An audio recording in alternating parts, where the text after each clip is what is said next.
ये कहानी उस नाबालिग लड़की की है जो हमेशा खुश मिजाज रहती थी और बड़ी बेबाकी से अपनी बातें कहती थी। जापान के सातिमा प्रीफेक्चर स्थित एक हाई स्कूल में पढ़ने वाली जुंको फरुता की खूबसूरती ही उसकी जान की दुश्मन बन गई। उसके साथ ऐसा क्या हुआ कि उसको अपनी जान गंवानी पड़ी, और क्या उसमें उसकी गलती थी या फिर किसी के एक तरफा प्यार ने उसकी ज़िंदगी को नर्क बना दिया। आइए बात करते हैं पूरी कहानी के बारे में कि वास्तव में कौन थी वो लड़की जिसके साथ इतना बड़ा अपराध हुआ था। जुंको फरुता का जन्म 18 जनवरी 1971 को मिसाटो सेतामा प्रांत में हुआ था और वो अपने माता पिता और बड़े भाई और छोटे भाई के साथ रहती थी।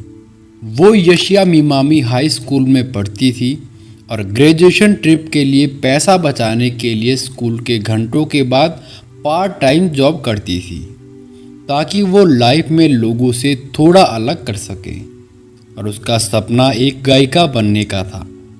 वो पढ़ाई में भी काफ़ी होशियार थी और क्लास में टीचर भी उसकी बहुत तारीफ करते थे क्योंकि उसका जो बिहेवियर था वो सबके साथ बहुत अच्छा था।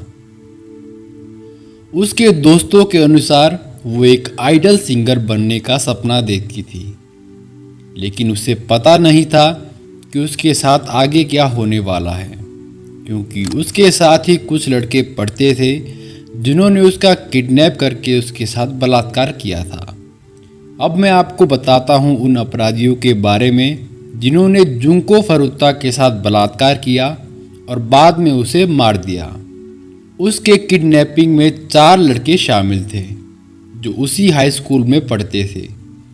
पहला अपराधी जिसका नाम था जो ओगुरा और दूसरा अपराधी शिंजी मिनाटो था और तीसरा जो अपराधी था उसका नाम यासुशी वतनबे था और चौथा और लास्ट अपराधी था हिरोशी मियानो।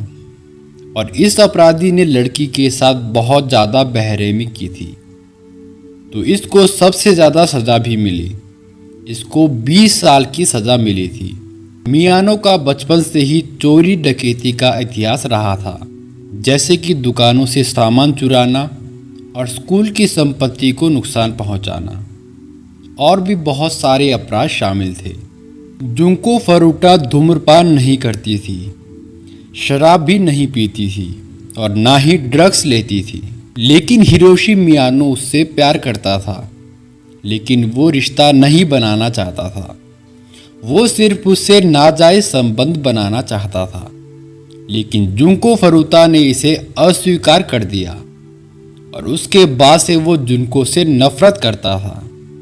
लेकिन हिरोशी मियानो की पहले से ही एक गर्लफ्रेंड थी, लेकिन मियानो के और लड़कियों से भी यौन संबंध थे, तो उसकी प्रेमिका ने भी उसे छोड़ दिया और उसके बाद से वो जुंको की ताक में था कि कब उसे मौका मिले और उसके साथ वो बलात्कार करे।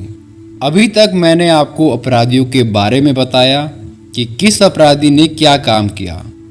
अब बात करते हैं उस दिन की जिस दिन जुंको फरुता का अपहरण हुआ और उसके साथ बलात्कार हुआ। तो बात है 25 नवंबर 1988 की। उस दिन मियानो और मिनाटो शहर में घूम रहे थे और मियानो और मिनाटो की आपस में गहरी दोस्ती थी। वो दोनों इसी तलाश में थे कि उन्हें कोई भी लड़की रास्ते में मिल जाती तो उसे वो छेड़ते।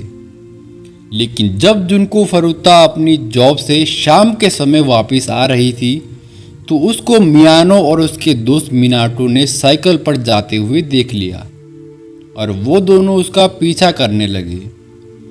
रात के करीबन 8:30 हो रहे थे, तो मियानो ने मिनाटो को आदेश दिया कि वो उसके पास दौड़े और उसे बाइक से धक्का देकर वहाँ से भाग जाए। ऐसा उसने इसलिए बोला ताकि वो उसकी मदद करने के बहाने उसके पास जा सके। तो मिनाटो वहाँ पर दौड़कर जाता है और जुंको फरुता को वो साइकिल से गिरा देता है। तो मियानो उसके पास जाता है और उसे उठाने में मदद करता है और उसे सुरक्षित घर तक छोड़ने की बात कहता है। वहाँ जाते समय उसने उसका विश्वास जीत लिया था जिसके कारण वो उसे गोदाम में ले गया, जहां उसने जुनको को जान से मारने की धमकी दी और इस गोदाम में उसने उसके साथ बलात्कार किया और फिर पास के होटल में ले जाकर फिर से उसके साथ बलात्कार किया गया। उस होटल से मियानो ने मिनाटो और अन्य 2 अपराधियों को बुलाया और जिनको के साथ जो कुछ भी उसने किया था वो उसने उनके पास उसके बारे में बता दिया।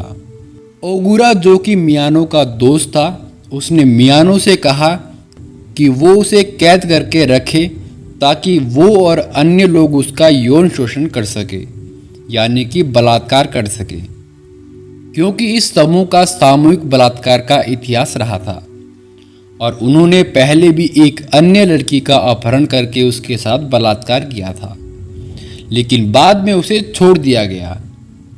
उस लड़की ने भी कभी इसकी शिकायत नहीं की, क्योंकि वो जानती थी कि उन लड़कों का संबंध आपराधिक संगठन से है और वो डरी हुई थी कि अगर उसने किसी को भी बताया तो उसके और उसके परिवार के साथ क्या क्या हो सकता है वो सोच भी नहीं सकती है।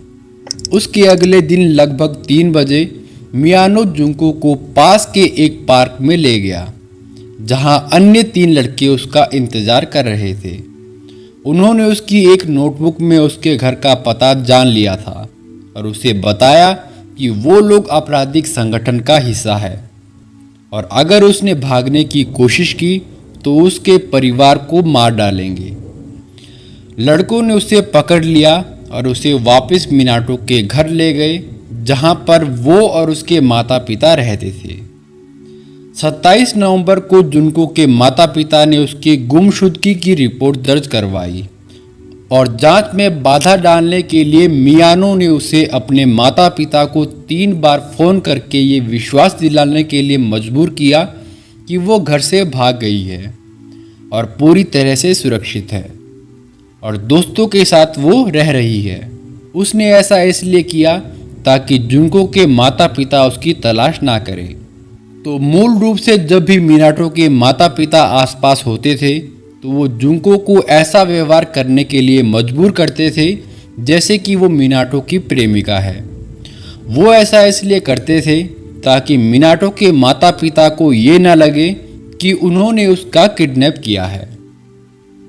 हालांकि उन्होंने जल्द ही ऐसा करना बंद कर दिया जब उन्हें पता चला कि उसके माता पिता पुलिस से संपर्क नहीं कर रहे हैं। मिनाटो की मां ने बाद में कबूल किया कि वो पुलिस से संपर्क नहीं करना चाहते थे, क्योंकि उनका बेटा पहले उनके साथ हिंसक व्यवहार कर चुका था। सभी दोस्तों ने जुनको को 40 दिन तक बंदी बनाकर रखा, जहां उन्होंने बार बार उसे पीटा, उसके साथ बलात्कार किया और उसे बहुत प्रताड़ित किया। और 28 नवंबर की रात को उन्होंने 2 अन्य लड़कों को घर में आमंत्रित भी किया था। वो ऊपर की मंजिल पर गए जहां जुनको बैठी थी और समूह ने खांसी की दवा पी ली, ये दिखावा करते हुए कि ये एक ड्रग्स है, और नशे में होने का नाटक किया। जुनको डर से चिल्ला रही थी और भागने की कोशिश कर रही थी, लेकिन आखिरकार उसने उसे रोक दिया। शोर सुनकर मिनाटो की मां लड़कों को देखने गई तो उन्होंने उसे बताया कि वो बस मस्ती कर रहे थे और बाकी सब कुछ ठीक है। उसके जाने के बाद लड़कों ने जुनको का सामूहिक बलात्कार शुरू कर दिया, क्योंकि वो बेहोशी की हालत में थी और बिना पलक झपकाए बस छत को देखती जा रही थी। 40 दिनों में जुनको को हर रोज बलात्कार का सामना करना पड़ा। एक बार तो एक ही दिन में 12 अलग अलग लोगों ने उसका बलात्कार किया था और करीब 100 अलग अलग लोगों ने करीबन 400 बार उसका बलात्कार किया। पहले 4 लड़कों ने उसके जांघों के बाल काटे और उसे नग्न होकर नाचने और संगीत सुनते समय हस्तमैथुन करने को मजबूर किया गया।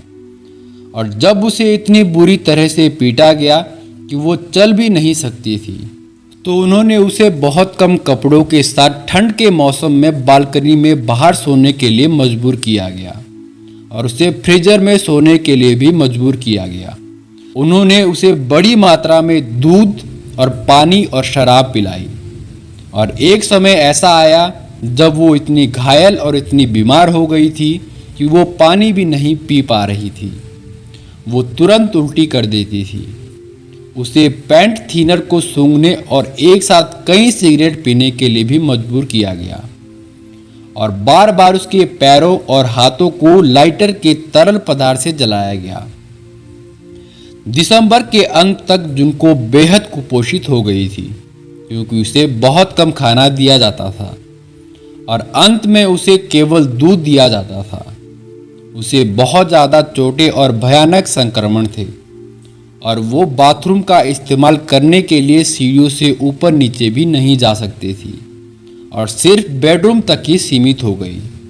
एक बार वो पुलिस को चुपके से फ़ोन करने में कामयाब हो गई थी, लेकिन कुछ भी कहने से पहले उसे पकड़ लिया गया और सज़ा के तौर पर उसे बुरी तरह से मारा पीटा गया, जिससे अंत तक लड़कों की उसमें रुचि खत्म हो गई और इस वजह से वो बाहर आ गए और एक और 19 वर्षीय महिला का सामूहिक बलात्कार किया गया, लेकिन बाद में उसे छोड़ दिया गया।